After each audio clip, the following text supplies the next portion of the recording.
Hi guys, Dave here. It has been a while.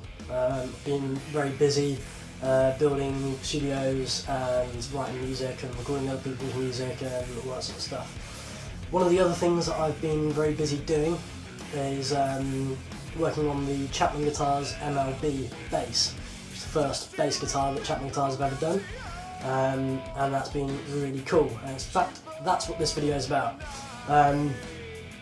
We've finally got the first prototype after a very long process of getting the spec together and all that sort of stuff.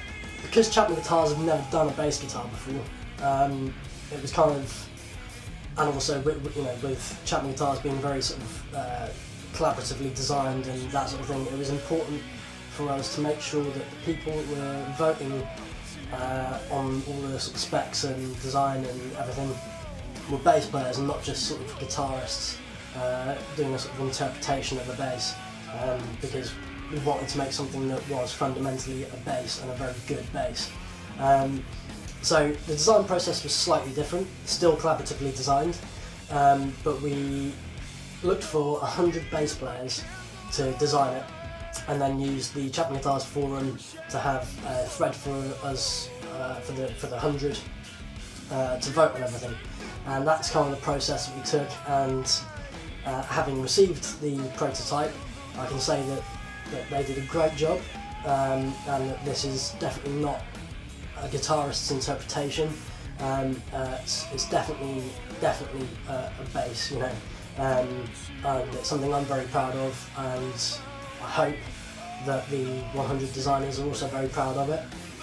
There are a few changes that need to be made, in my opinion, but on the whole, it's just spot on, really. So I'll be showing you that very shortly. We'll take it down to the Cove, the new studio, plug it in, get some sounds, and show you what it can do. But before I go and do that, I'll just quickly sort of list off all the kind of specs, so you have an idea of what it is first.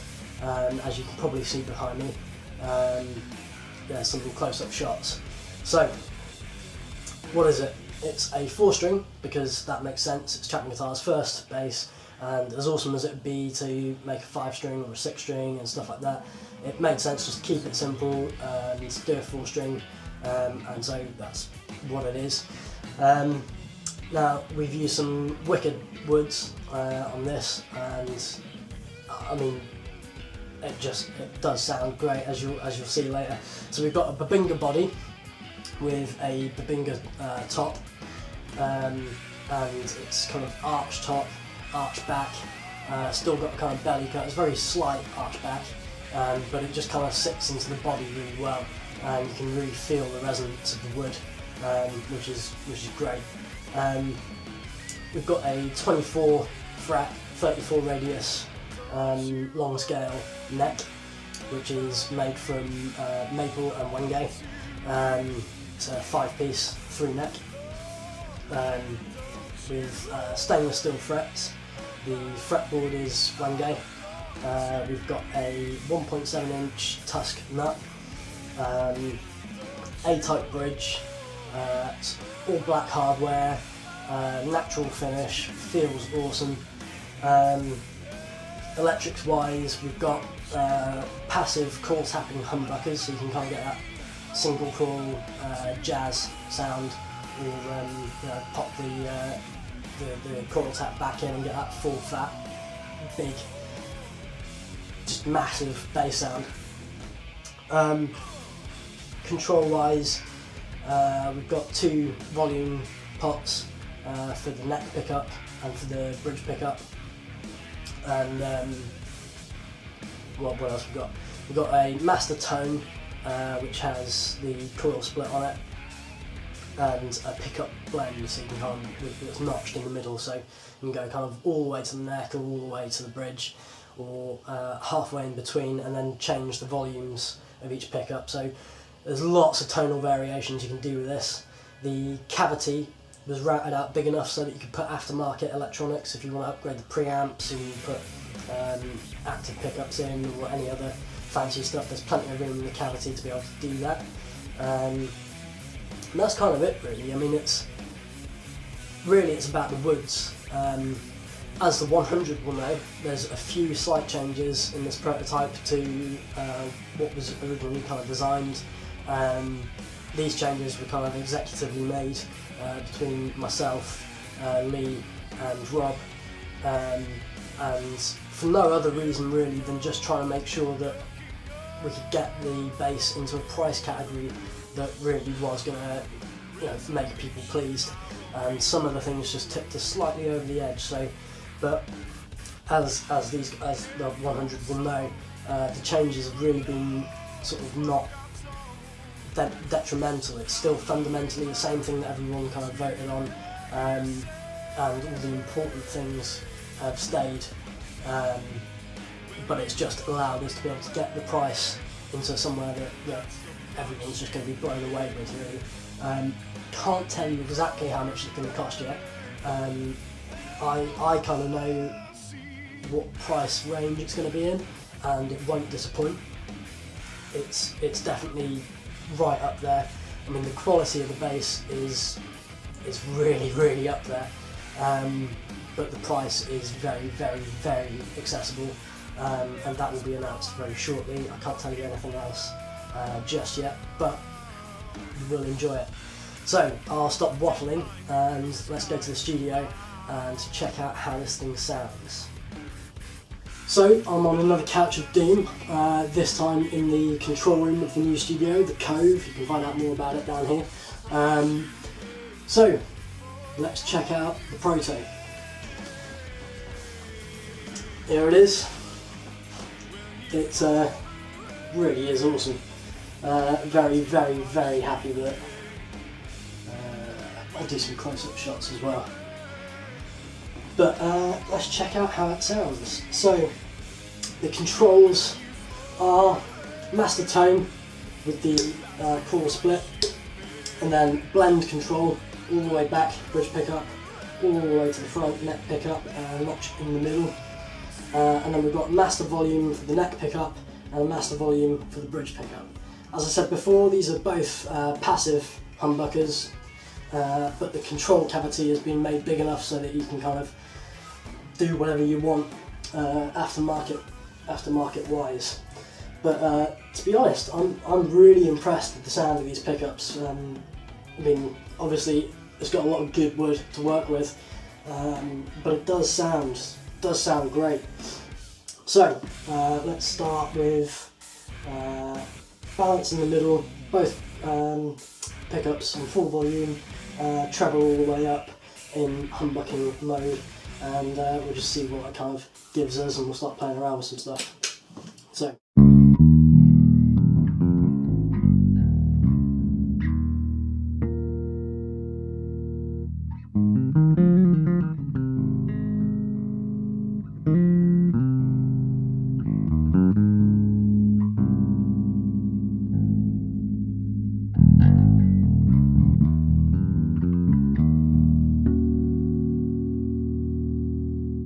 Very even tone.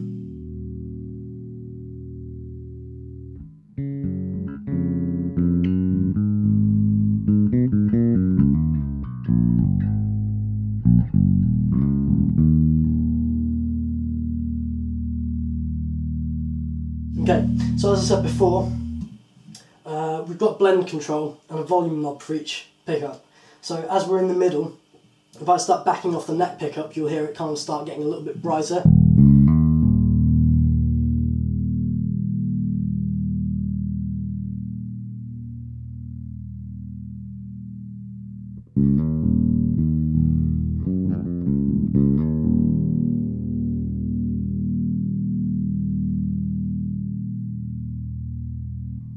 Then I have to do the same thing again on the back off the bridge, just get a bit warmer, a little bit more dull.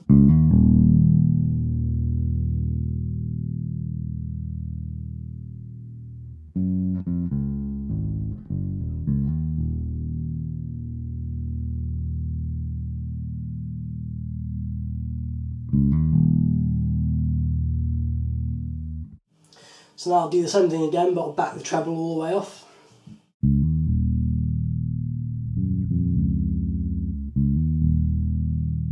Neck pickup.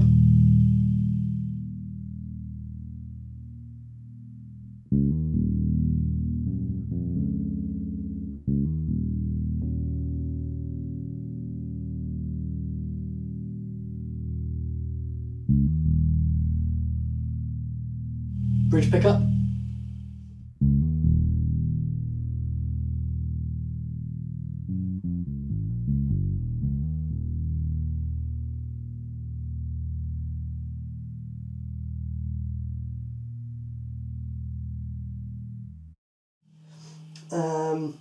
And then once we've got all the volumes up and whilst the chord tap is still in, I'll pull the treble all the way back up and use the blend knob with both the volumes up and see what that does. I'll start all the way over to the neck and start working my way back towards the bridge.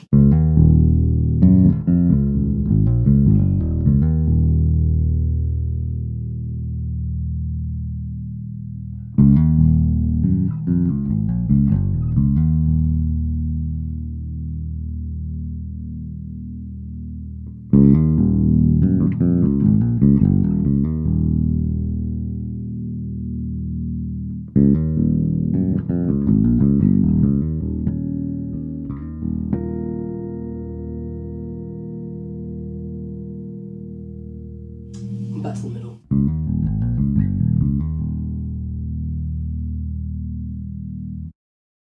Okay, so now we'll play around with the chord tap. Both the volumes are up, blender's in the middle, treble's all the way up, and we'll go into chord tap.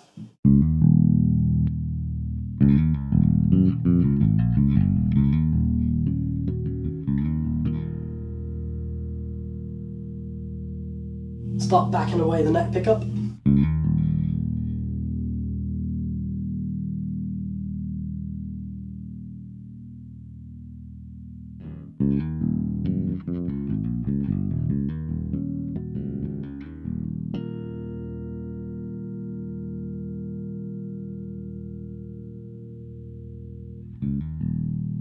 And then back away the bridge pickup.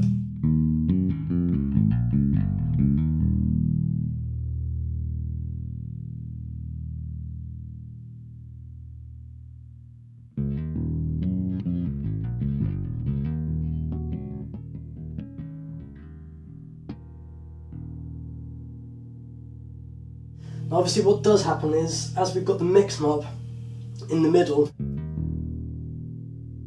as we move the blend, now that the bridge pickup is all the way down, if I move the blend all the way to the back, it goes completely off. But if I move back in the middle now, if I move to the neck will get louder.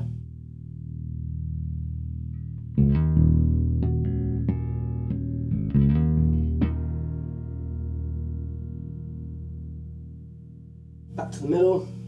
Turn the neck pickup all the way down, and then the bridge pickup back up. And then I move the mix knob all the way back to the bridge, get a bit louder again.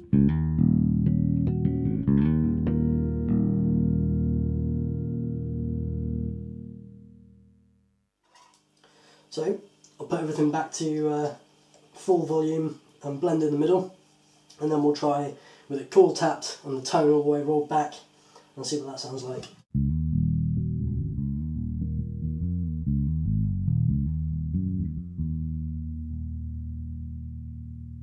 Move all the way to the neck position.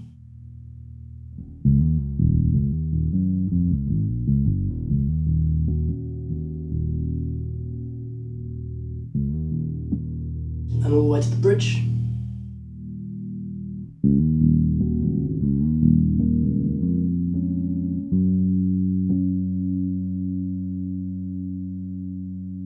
And bring the brightness back in.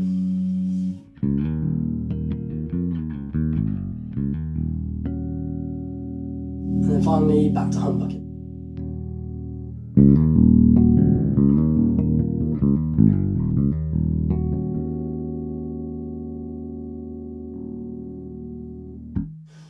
So, there is obviously a lot of different variations. It all seems very usable. One of the things that I'm really enjoying is that everything seems very even.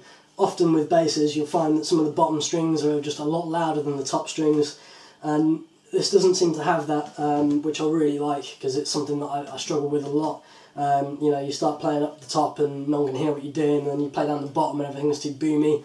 I think the combination of the woods are just and the pickups, it's just making everything very even. So it doesn't really matter where you're playing, you have the same kind of body and volume.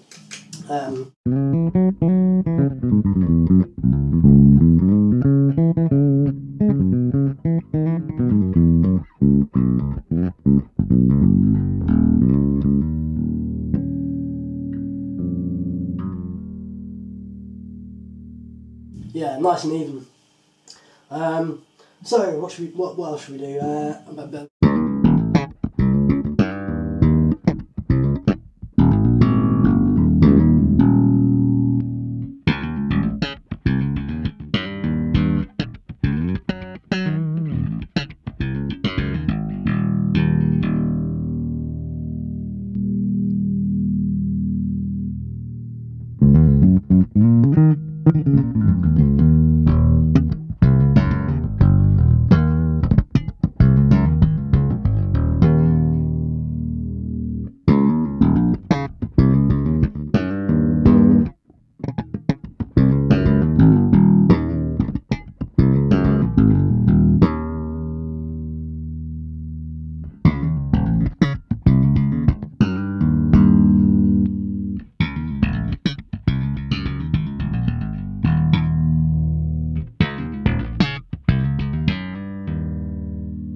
Okay, why don't we try a bit of distortion out?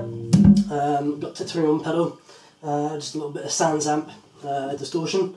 Everything's back on kind of what I'm calling normal, which is treble on full, tone on full, volumes on full, and blend in the middle. I'll stick it on the drive. It's in humbucking mode at the moment, and see what that sounds like.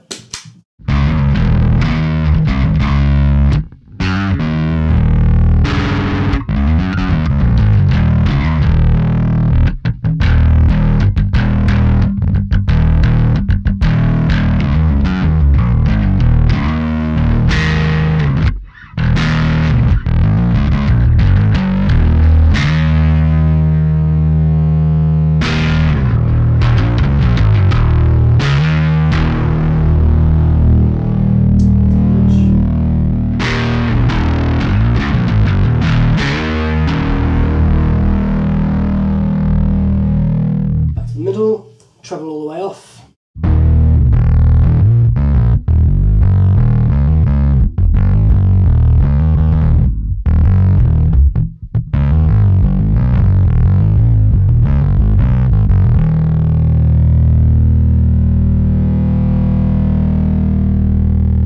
What I found is that the humbucking sounds very sort of woolly mammoth-y, kind of big and pumping and fuzzy, and when you put it in core tap, what you kind of get is a kind of like high mid lift, or I guess a low mid kind of scoop, really is probably what's going on, and that seems to give a bit more of a kind of growl and bite to it, a lot more definition. So particularly with the distortion, I do love the sound of this core tap off, so I'll just show you that now. Again, everything's just set to standard, and this time I'll put the core tap in.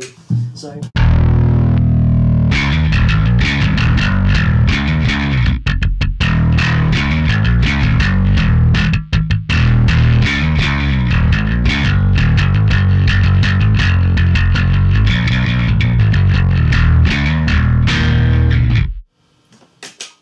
and then we'll move all the way to the neck position.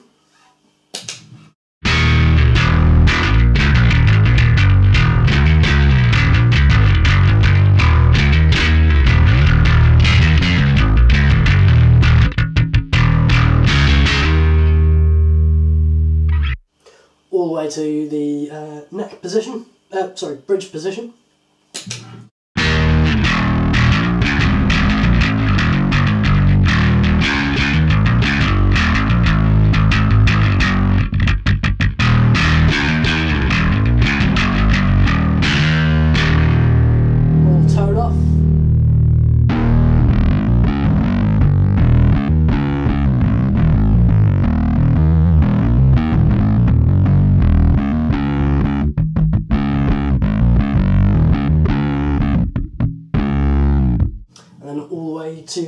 With the tone all the way off, core tap in, all the way to the neck. And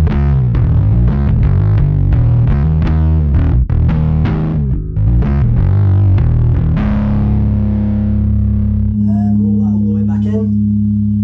Maybe put it to the middle again.